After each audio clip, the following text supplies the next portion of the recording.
আগ্নেয়াস্ত্র সহ দৌলতাবাদে গ্রেপ্তার এক ব্যক্তি। সোমবার গোপন সূত্রে খবর পেয়ে দৌলতাবাদ থানার বসন্তপুর মাঠ সংলগ্ন এলাকায় পুলিশি অভিযান চালানো হয়। সেখান থেকে সন্দেহভাজন ব্যক্তিকে তল্লাশি চালায় পুলিশ। উদ্ধার করা হয় একটি ওয়ান শটার পিস্তল ও দুটি গুলি। ধৃতকে 7 দিনের পুলিশি হেফাজতের আবেদন চেয়ে বহরমপুর জেলা আদালতে তোলা হয়। এই ঘটনার সাথে আর কে বা কারা যুক্ত আছে খতিয়ে দেখছে পুলিশ। মানসিক স্বাস্থ্যের জন্য সবার আগে যে নামটি মনে ভেসে ওঠে, সুস্থ মনের ঠিকানা মনোবীক্ষণ। যোগাযোগ নাম্বার 7477799513। সোমবার দৌলতাবাদে আগ্নেয়াস্ত্র সহ গ্রেপ্তার এক ব্যক্তি। গোপন সূত্রে খবর পেয়ে দৌলতাবাদ থানার পুলিশ বসন্তপুর মাঠ সংলগ্ন এলাকায় অভিযান চালায়।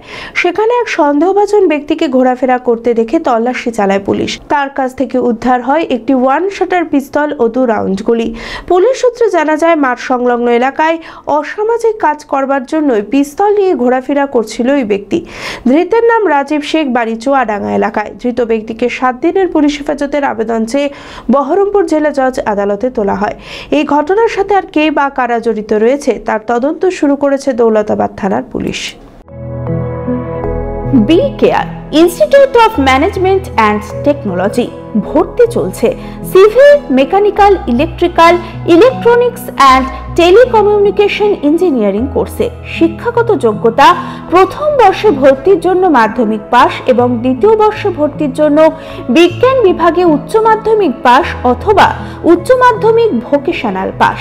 খুবই অল্প খরচে পড়ার সুবর্ণ সুযোগের সাথে রয়েছে স্কলারশিপের ব্যবস্থাও। রয়েছে বাস পরিষেবা ও হোটেলে থাকার ব্যবস্থা। আইটিআই পাস ছাত্রছাত্রীদের দ্বিতীয় বর্ষে সরাসরি ভর্তি চলছে। মেধাবী ও আর্থিক দিক দিয়ে পিছিয়ে পড়া ছাত্রছাত্রীদের জন্য রয়েছে 20% বিশেষ ছাড়। ঠিকানা NH 34 এর কাছে, কানফালা, নবগ্রাম, মুর্শিদাবাদ। যোগাযোগ নাম্বার 08967158821।